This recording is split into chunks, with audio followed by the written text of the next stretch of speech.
इस वीडियो में I will explain you about the scanning electron microscope. Electron microscope में दो टाइप के माइक्रोस्कोप्स यूज़ किए जाते हैं, scanning electron microscope and transmission electron microscope.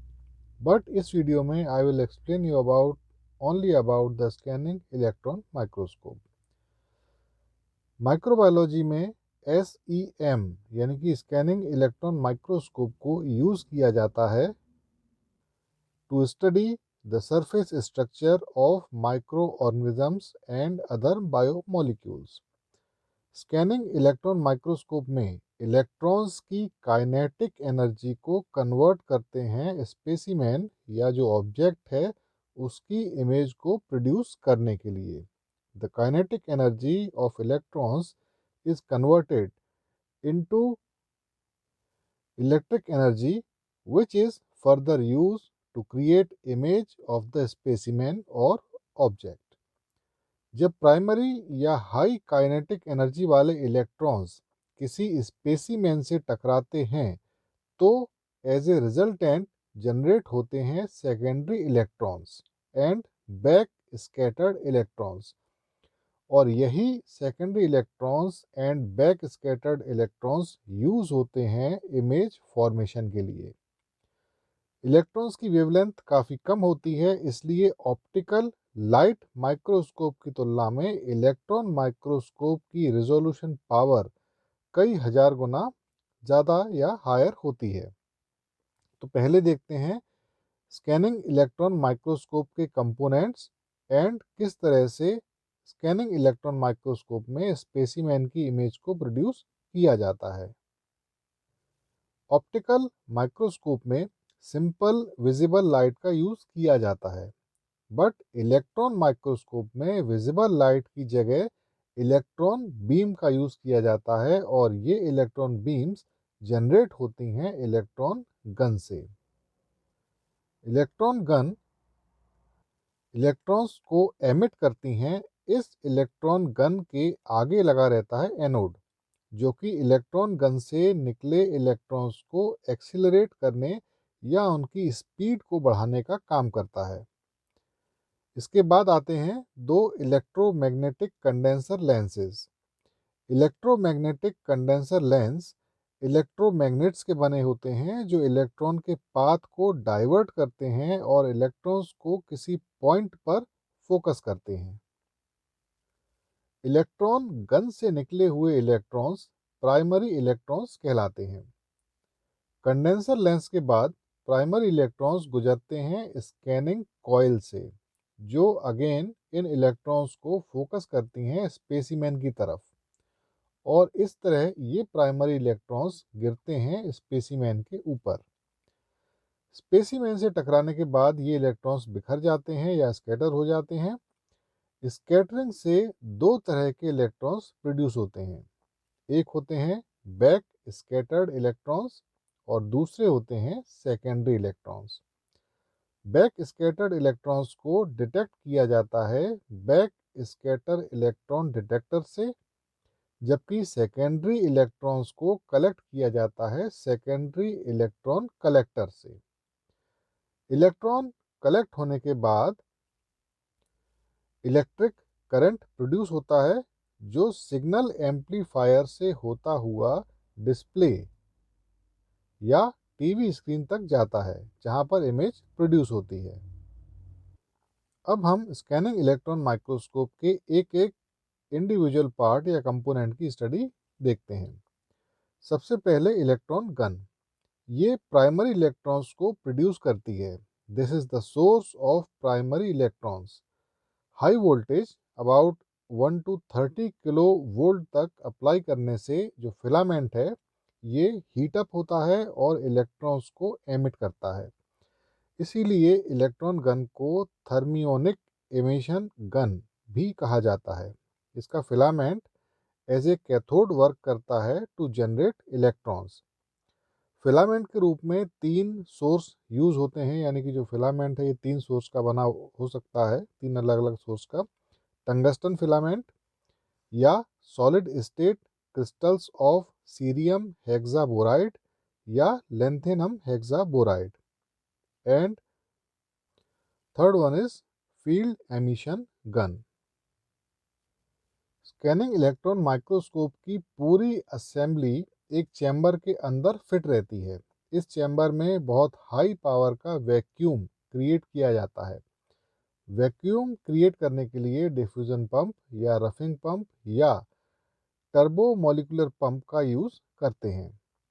Electron microscope के चैम्बर में वैक्यूम क्रिएट किया जाता है, अदरवाइज चैम्बर के अंदर अगर गैस या एयर के मॉलिक्यूल्स रहेंगे तो जो प्राइमरी इलेक्ट्रॉन्स हैं वो इन गैस के मॉलिक्यूल से टकराएंगे, उनका कोलिजन होगा और उनकी काइनेटिक एनर्जी कम हो जाएगी। इलेक्ट्रॉन्स गैस के मॉलिक्यूल से टकराकर स्कैटर्ड हो जाएंगे, जिसकी वजह से जो इमेज बनेगी स्पेसिमेन की वो इमेज क्लियर नहीं बनेगी। एनोड प्लेट ये इलेक्ट्रॉन गन के बाद लगी होती है। फिलामेंट या कैथोड से निकलने वाले जो इलेक्ट्रॉन्स हैं उनकी स्पीड थोड़ी सी कम होती है, क्योंकि इलेक्ट्रॉन्स नेगेटिवली चार्ज पार्टिकल हैं जबकि एनोड प्लेट पॉजिटिवली चार्ज होती है। तो एनोड प्लेट का positive charge negatively charge electrons को पुल करता है या अट्रैक्ट करता है और इलेक्ट्रॉन्स तेजी से एनोड की तरफ आते हैं। इस तरह इलेक्ट्रॉन्स की स्पीड बढ़ जाती है, इलेक्ट्रॉन्स गेट्स एक्सीलरेटेड। इसके बाद थे इलेक्ट्रोमैग्नेटिक कंडेंसर लेंसेज। ये जनरली दो के पेयर में लगाए जाते हैं ताकि इलेक्ट्रॉन्स को प्रॉपरली फोकस किया जा सके। ये इलेक्ट्रोमैग्नेट्स होते हैं जो इलेक्ट्रॉन के डायरेक्शन को टर्न करते हैं या मोड़ते हैं और एक फिक्स डिस्टेंस पर, जहाँ पर स्पेसिमेन होता है, वहाँ पर इलेक्ट्रॉन्स को फोकस करते हैं।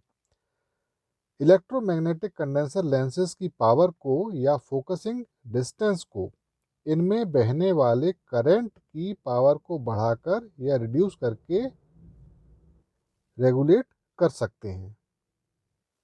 इसके बाद आती है स्कैनिंग कॉइल्स। ये स्कैनिंग कॉइल्स प्राइमरी इलेक्ट्रॉन्स को एक स्पेशल टाइप से रेक्टेंगुलर वे में स्पेसिमेन पर फोकस करती हैं ताकि प्राइमरी इलेक्ट्रॉन्स बीम स्पेसिमेन की सरफेस को प्रॉपरली स्कैन कर सके और स्पेसिमेन की प्रॉपर इमेज स्क्रीन पर फॉर्म हो सके, just like the photocopy machine. इसके नीचे रखा होता है स्पेसिमेन होल्डर।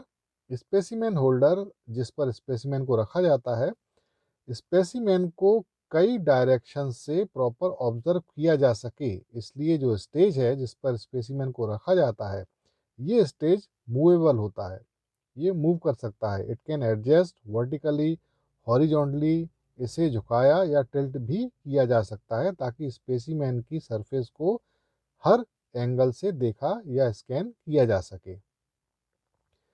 इसके बाद जब प्राइमरी इलेक्ट्रॉन्स स्पेसिमेन से टकराकर स्कैटर होते हैं तो उन सेकेंडरी इलेक्ट्रॉन्स को कलेक्ट करने के लिए होता है इलेक्ट्रॉन कलेक्टर।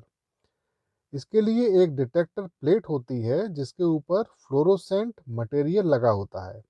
जब सेकेंडरी इलेक्ट्रॉन्स इस फ्लोरोसेंट मटेरियल पर गिरते हैं तो इलेक्ट्रिक करंट प्रोड्यूस होता है। ये electric current photo multiplier tube से होता हुआ डिस्प्ले स्क्रीन तक जाता है, जहां पर स्पेसिमेन की इमेज डिस्प्ले होती है, विजुअलाइज होती है, या जहां से हम स्पेसिमेन को देखते हैं।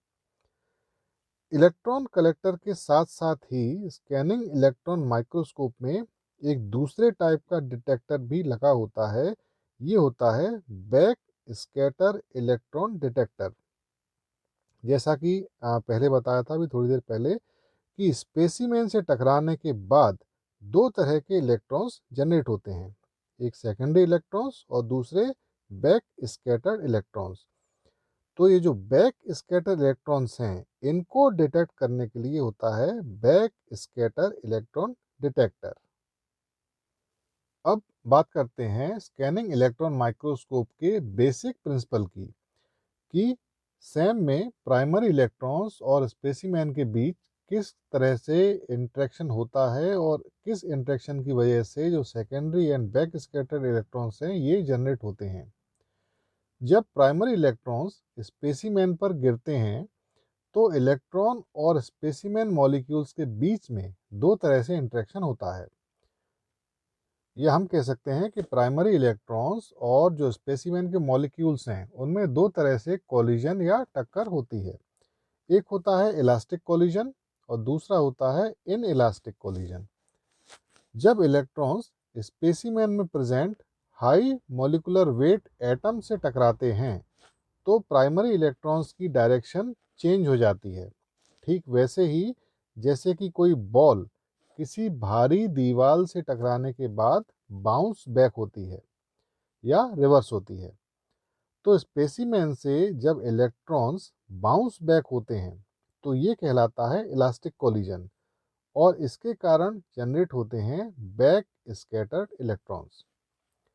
इसी तरह से जब प्राइमरी इलेक्ट्रॉन्स स्पेसिमेन के लो एटॉमिक वेट एटम से टकराते हैं तो प्राइमरी इलेक्ट्रॉन्स स्पेसिमेन के एटम में प्रेजेंट इलेक्ट्रॉन्स को एक्साइट करते हैं और इस तरह एक्साइटेड होने वाले इलेक्ट्रॉन्स, जिन्हें सेकेंडरी इलेक्ट्रॉन्स कहा जाता है, उनकी एनर्जी प्राइमरी इलेक्ट्रॉन्स की तुलना में कम होती है। ये सेकेंडरी इलेक्ट्रॉन्स स्पेसिमेन से बाहर निकलते हैं।